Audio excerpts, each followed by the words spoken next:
रात के 2 बज चुके हैं। समुंदर बिल्कुल खामोश है। दूर कहीं लहरों की हल्की सी आवाज़ आ रही है। आसमान पर बादल छाए हुए हैं और इस अंधेरे के बीच एक शिप अपना सफ़र कर रहा है। क्रू को लगता है कि सब नॉर्मल है, सब कुछ कंट्रोल में है, लेकिन ये उनकी ज़िंदगी की सबसे बड़ी गलतफहमी होती है। अचानक कंपास हिलना शुरू हो जाता है। रेडियो ऑपरेटर सिग्नल भेजने की कोशिश करता है। हेलो हेलो, क्या कोई हमें सुन रहा है? लेकिन सिग्नल टूट रहा है और फिर सिर्फ एक आवाज़, हेलो हेलो, हम रास्ता भूल रहे हैं। और फिर खामोशी। सुबह होती है लेकिन शिप वापस नहीं आता। कंट्रोल रूम परेशान हो जाता है। सर्च टीम भेजी जाती है, लेकिन जब वो उस जगह पहुंचते हैं तो वहां कुछ भी नहीं होता। सिर्फ समुंदर, खाली और बिल्कुल वैसा जैसे कुछ हुआ ही ना हो। ये कोई एक इंसिडेंट नहीं था, ये बार बार हो रहा था और आहिस्ता आहिस्ता लोगों ने इस जगह का नाम रख दिया बरमुदा ट्रायंगल। एक ऐसा इलाका जहाँ से गुजरना मतलब अपनी किस्मत को चैलेंज करना। लोग कहते थे यहाँ जाने वाले वापस नहीं आते, और अगर आते भी हैं तो वो कभी वैसे नहीं रहते। लेकिन सवाल ये है कि आखिर इस जगह में ऐसा है क्या? क्यों यहाँ मशीन्स फेल हो जाती हैं? क्यों कंपास काम नहीं करते? और क्यों लोग बिना किसी निशानी के गायब हो जाते हैं? ये सब हम आगे जानेंगे। अब हम थोड़ा पीछे जाते हैं, उस वक्त जब दुनिया इतनी एडवांस नहीं थी, जब नेविगेशन सिर्फ स्टार और कंपास पर डिपेंड करता था। उस दौर में भी समुंदर अपने राज छुपाए हुए था। 18s के आखिर और 19s के शुरू में पहली बार रिपोर्ट्स आनी शुरू हुई। कुछ शिप्स अटलांटिक ओशन के एक स्पेसिफिक एरिया से गुजरते हुए अचानक गायब हो जाती थी। सबसे अजीब बात यह थी कि इन शिप्स का कोई डिस्ट्रेस सिग्नल नहीं मिलता था, ना SOS, ना वार्निंग, ना लास्ट मैसेज।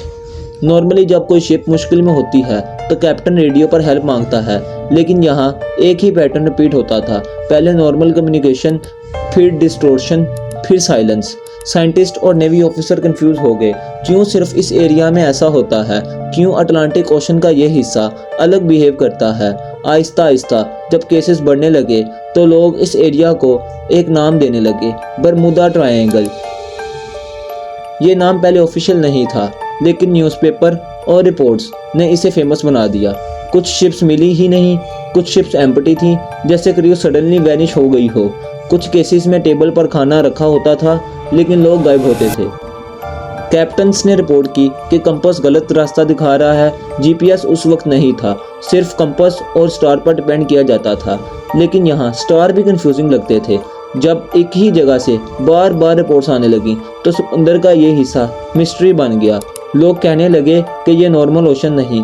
कुछ लोग कहते थे ये नेचुरल ओशन करंट्स हैं, कुछ कहते थे ये मैग्नेटिक एनोमली है, लेकिन कोई भी एक्सप्लेनेशन कंप्लीट नहीं थी। और यहीं से ये मिस्ट्री और गहरी होती गई।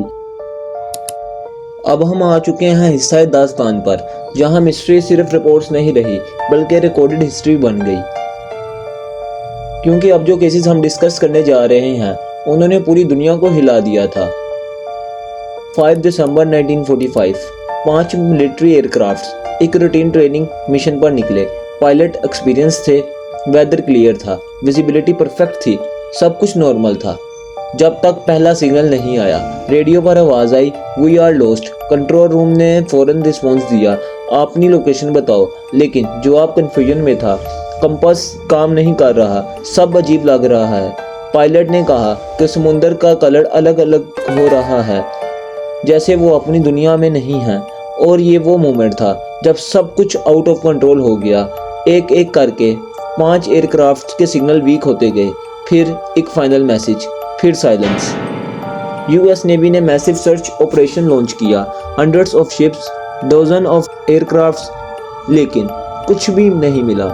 सिर्फ प्लेन नहीं, शिप्स भी इस मिस्ट्री का हिस्सा थे। कुछ शिप्स मिली ही नहीं और कुछ शिप्स बिल्कुल एम्प्टी मिली, जैसे क्रू सडनली वैनिश हो गई हो। हर केस में एक सिमिलैरिटी थी, normal start, sudden confusion, communication breakdown, complete disappearance. Scientist हैरान थे, नेवी ऑफिसर कंफ्यूज थे, क्योंकि ये पैटर्न लॉजिक से बाहर था। कई पायलट्स और कैप्टन्स ने रिपोर्ट किया, कंपास गलत डायरेक्शन दिखा रहा है। और ये बात सबसे ज़्यादा कंफ्यूजिंग थी। अगर ये सिर्फ एक्सीडेंट होते तो बॉडीज या रैकेज मिलता, लेकिन यहाँ कुछ भी नहीं मिलता। और अब सवाल ये है क्या ये न सिर्फ नेचुरल एक्सीडेंट है या फिर कुछ और जो हम अभी तक समझ नहीं पाए। पार्ट 4 में हम देखेंगे उन लोगों की कहानियाँ जो वापस आ गए। अब तक हमने देखा कि कैसे शिप्स और एयरक्राफ्ट गायब हो जाते थे, लेकिन एक सवाल अभी भी बचा है, क्या कोई वापस भी आया है?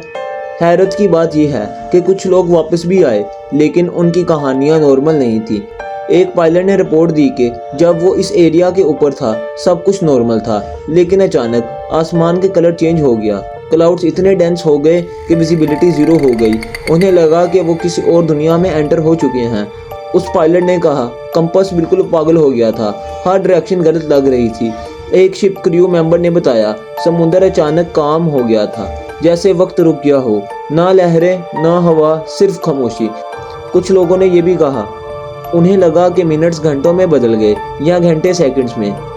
कई सर्वाइवर्स ने एक और चीज़ रिपोर्ट की, उन्हें समुद्र के ऊपर ब्राइट लाइट दिखी जो मूव कर रही थी, लेकिन किसी सोर्स से नहीं आ रही थी। साइंटिस्ट इन स्टोरीज को सुनकर हैरान थे, क्योंकि अगर ये सब हेलुसिनेशन होता तो इतने लोग सेम चीज़ क्यों देखते। हर सर्वाइवर की स्टोरी में एक चीज़ कॉमन थी, confusion, compass failure, strange silence, fear of unknown. ये सिर्फ एक्सीडेंट नहीं लगते, ये एक एक्सपीरियंस लगता है जो इंसान की समझ से बालातर है। और अब सबसे बड़ा सवाल, अगर कुछ लोग वापस आ गए तो बाकी सब कहाँ गए? पार्ट 5 में हम देखेंगे साइंस क्या कहती है और थ्योरीज क्या कहती हैं। अब तक हमने बहुत सी कहानियाँ सुनी, डिसअपेरेंसेस देखी और सर्वाइवर्स की बातें भी, लेकिन अब सवाल ये है साइंस इस सबको कैसे एक्सप्लेन करती है। साइंटिस्ट कहते हैं कि समुद्र के नीचे मीथेन गैस ट्रैप्ड होती है। कभी कभी ये गैस अचानक रिलीज होती है और जब ये पानी के कांटेक्ट में आती है तो पानी की डेंसिटी को कम कर जाती है। इसका मतलब शिप अचानक डूब सकती हैं बिना वार्निंग के। दूसरी थ्योरी कहती है अटलांटिक ओशन के करंट्स बहुत पावरफुल है, अगर कोई शिप या डेब्रिस हो तो वो बहुत दूर तक बह के जा सकता है, इसलिए रैकेज मिलना मुश्किल हो जाता है। एक और थ्योरी के मुताबिक बरमुदा ट्रायंगल में मैग्नेटिक फील्ड इरेगुलर है, जिस वजह से कंपास गलत डायरेक्शन दिखा सकता है और नेविगेशन कंफ्यूज हो जाती है। लेकिन अगर ये सब कुछ सच होता तो हर केस में एक ही पैटर्न क्यों नहीं होता? साइंटिस्ट ने हज़ारों स्टडीज़ की, रडार डेटा चेक किया, वेदर पैटर्न एनालाइज किया, लेकिन आज तक कोई फाइनल आंसर नहीं मिल सका।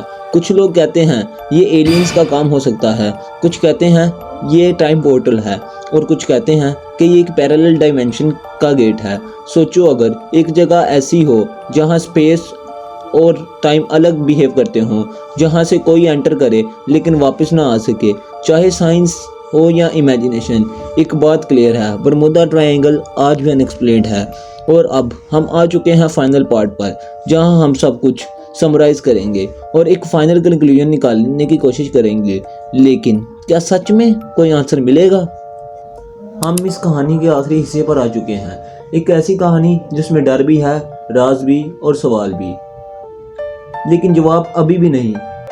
हमने देखा कैसे शिप्स गायब हुई, कैसे एयरक्राफ्ट सिग्नल अचानक खत्म हो गए, कैसे कुछ लोग वापस आ गए, लेकिन उनकी कहानियाँ और भी ज़्यादा कंफ्यूजिंग थी। साइंस ने कोशिश की एक्सप्लेनेशन देने की, methane gas, magnetic field, ocean currents, लेकिन हर थ्योरी के बाद एक नया सवाल पैदा हो जाता है, क्या ये सिर्फ नेचुरल एक्सीडेंट है या फिर कुछ ऐसा है जो हमारी समझ से बाहर है। शायद दुनिया में कुछ जगह ऐसी होती हैं जो एक्सप्लेन नहीं की जा सकती, और बरमुदा ट्रायंगल उनमें से एक है। सोचो अगर तुम उस जगह पर हो, तुम्हारा कंपास काम ना करे, तुम्हारा सिग्नल टूट जाए और तुम्हें समझ ना आए कि तुम कहाँ हो,